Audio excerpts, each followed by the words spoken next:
നമ്മൾ ആ പ്രതീക്ഷയിൽ തന്നെയാണല്ലോ കേരളം മുഴുവൻ ഈ മണിക്കൂറുകൾ ഈ കഴിഞ്ഞ ദിവസങ്ങളിലെല്ലാം ഇരിക്കുന്നത്. ആ പ്രതീക്ഷയിൽ തന്നെയാണ്. അർജുനിലേക്ക് എത്തും ഈ സ്കൂബ ഡൈവേഴ്സ്. ഈ കനത്ത അടിയൊഴുക്കിനെ അതിജീവിച്ചുകൊണ്ട് ഒഴുകി താഴേക്ക് നീന്തി അർജുന്റെ ലോറിയുടെ ക്യാബിന് മുന്നിലെത്തും. ആ ക്യാബിന്റെ ഡോർ തുറക്കും, അർജുനെ അതിൽ കണ്ടെത്തും.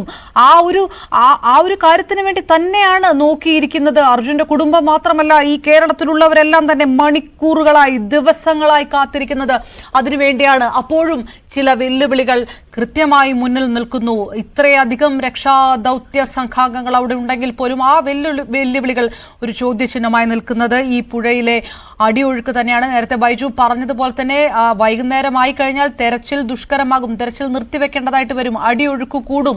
അപ്പോൾ അതിനു മുൻപ് ഒരു സൂചന നൽകണമെന്നുണ്ടെങ്കിൽ കൃത്യമായി നമുക്ക് ചിത്രം ലഭ്യമാകണം.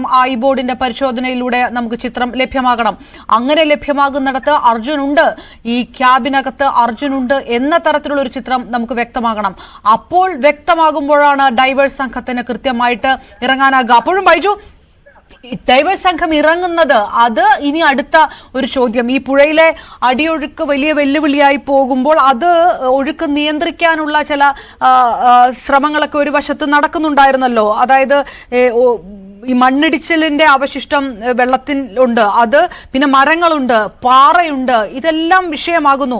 അങ്ങനെ അത്തരം സാഹചര്യങ്ങൾ എങ്ങനെ മാറ്റി നിർത്തിക്കൊണ്ട് ഡൈവേഴ്സ് സംഘത്തിന് ഈ 2, 3, 4 ഡൈവ് വേണ്ടി വരുമെന്നൊക്കെയാണ് മുങ്ങൽ വിദഗ്ധർ നമ്മളോട് പറഞ്ഞത്. എങ്ങനെ കടക്കാൻ കഴിയുമെന്നാണ് ഇപ്പോൾ പറയപ്പെടുന്നത്? അപർണ, വളരെ അനുകൂലമായ കാലാവസ്ഥയാണ് ഇവിടെയുള്ളതെന്ന് പറയേണ്ടി വരും. കഴിഞ്ഞ കുറച്ച് മണിക്കൂറുകൾക്ക് മുമ്പെല്ലാം ശക്തമായ കാറ്റും മഴയുമായിരുന്നു. നമ്മൾ തന്നെ തത്സമയം വിവരങ്ങൾ നൽകുമ്പോൾ അത്രത്തോളം കാറ്റ് വീശുന്ന ഒരു സാഹചര്യം ഉണ്ടായിരുന്നു. പക്ഷേ ഒരു മണി മുതൽ, അതായത് കൃത്യമായി പറഞ്ഞാൽ ഈ ഡ്രോൺ ഉപയോഗിച്ച് തെരച്ചിൽ നടത്തുന്നത് മുതൽ ഇതുവരെ കാലാവസ്ഥ ഏതെങ്കിലും തരത്തിൽ ആശങ്ക ഉണ്ടാക്കിയിരുന്നില്ല. അതുകൊണ്ട് തന്നെ ഈ പുഴയിലെ അടിയൊഴുക്കും ഒരു കുറയാനുള്ള സാധ്യതയും എന്തായാലും കാണുന്നുണ്ട്. എന്തായാലും ഈ ദൃശ്യം ഇത്തരത്തിലുള്ള ഡ്രോൺ പറത്തിയുള്ള വിവരങ്ങൾ ശേഖരിച്ചതിന് ശേഷം മാത്രമേ ഈ മുങ്ങൽ വിദഗ്ധർ അവരുടെ പരിശോധന നടത്തൂ എന്നാണ് നമുക്ക് മനസ്സിലാക്കാൻ സാധിക്കുന്നത്. ഏതായാലും ആ ഒരു വിവരത്തിൽ ഞാനൊന്ന് ഇടപെടുന്നു ബൈജു, ഞാൻ തിരികെ വരാം. നമുക്ക് വളരെ നിർണായകമായിട്ടുള്ള ചില വിവരങ്ങൾ നൽകാൻ കഴിയുന്ന ലോറി ഉടമ മനാഫ് കൂടി നമുക്ക് വെച്ചിരുന്നു. മനാഫ്, 8 കിലോമീറ്റർ അകലെ, അല്ല 6 കിലോമീറ്റർ അകലെ ഈ തടിക്കഷ്ണം കിട്ടിയെന്നുള്ള ഒരു വാർത്ത വന്നിരിക്കുന്നു. ഈ തടിക്കഷ്ണം നിങ്ങൾ കണ്ടോ? അവിടെ ഉണ്ടായിരുന്നോ? അതെ, അവിടെ ഉണ്ട്. 4 കഷ്ണം ഉണ്ട്. ഞങ്ങൾ 4 കഷ്ണം നമ്മൾ കാണുന്നത് എന്തായാലും ഉറപ്പാ. അത് അർജുന്റെ ലോറിയിലെ തടി തന്നെയാണോ? അതെ അതെ. അത് നമുക്ക് സ്ഥിരീകരിക്കാം, ഒരു തർക്കവും ഇല്ല അല്ലേ?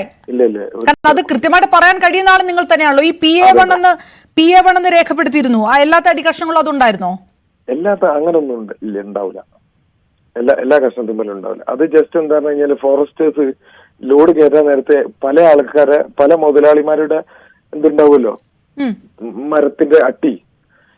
അപ്പൊ അത് ജസ്റ്റ് ഓഫീസർമാർ രാവിലെ വന്നിട്ട് ഏതൊക്കെ ലോഡാണ് മുബീന്റേത് നോക്കിയിട്ടാണ് മാർക്ക് ചെയ്ത് പോയ മരം മാത്രമേ നമ്മൾ ലോഡ് ചെയ്ത് കൊണ്ട് പോരുള്ളൂ. അതിനുള്ള എന്തെങ്കിലും മാർക്കിന്റെ അടയാളമായിരിക്കും അത്. മരം അതന്നെ അക്കേഷ്യ. അതായത് ഈ ലോറിയിലേക്ക് തടി കയറ്റുന്നതിന് മുമ്പ് കൂടി അത് കണ്ട ആളായിരിക്കുമല്ലോ താങ്കൾ. അപ്പം അത് ഉറപ്പിക്കാൻ പറ്റും, അത് സ്ഥിരീകരിക്കാം അല്ലെ? ഇത് അർജുന്റെ ലോറിയുടെ തന്നെയാണ്. നേരത്തെ നമ്മുടെ RC ഓണർ അൽഫ് പ്രതികരിച്ചത് ഇത് സ്ഥിരീകരിക്കാൻ ആവുന്നില്ല എന്ന് പറഞ്ഞിരുന്നു. അതുകൊണ്ടാണ് മനഫിനോട് ഞാനത് വീണ്ടും എടുത്ത് ചോദിക്കുന്നത്. പ്രശ്നം എന്ന് പറഞ്ഞു കഴിഞ്ഞാല് അത് ഒരു ഫോട്ടോ ഇപ്പൊ ഇങ്ങനെ കാണുന്നുണ്ട് ന്യൂസില്. അത് ആ ഫോട്ടോയിലുള്ള എല്ലാ തടിയും നമ്മളത് ഒന്നല്ല.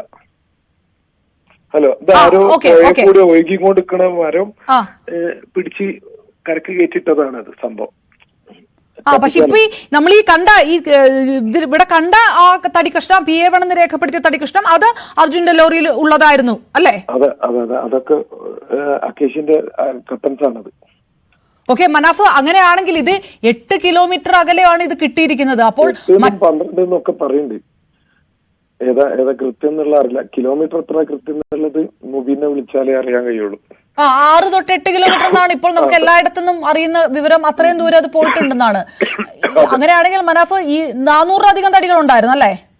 അതല്ലേ ഒരു കണക്ക്? 350-400 തടി ഉണ്ടാവും.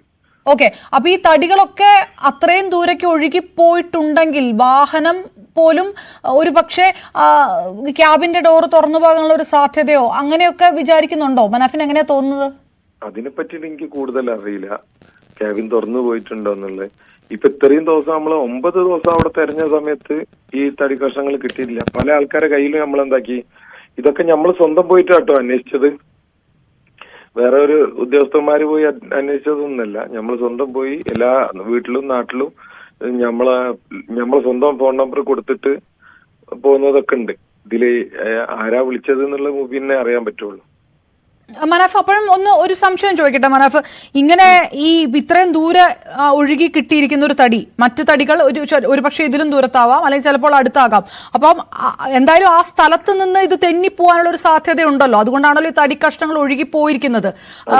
നമ്മൾ ആദ്യം ഒക്കെ കരുതിയിരുന്നത് ഇത് നേരെ ചെളിയിൽ പുതഞ്ഞിട്ടുണ്ടാകാം, തടി പോയിട്ടുണ്ടാകില്ല എന്നായിരുന്നു. പക്ഷെ അങ്ങനെയല്ല എന്നുകൂടി മനസ്സിലാക്കുന്ന ഒരു സമയമാണ് ഇപ്പോൾ, അല്ലേ? ഇത് നല്ല വെയിറ്റ് ഉണ്ടാവും. ഈ സംഭവം കാണാൻ നീളം കുറവാണെങ്കിലും ഓരോ തടിയും ഒരാളെ കൊണ്ട് പൊന്തിക്കൽ തന്നെ നല്ല വെയിറ്റ് ഉണ്ടാവും.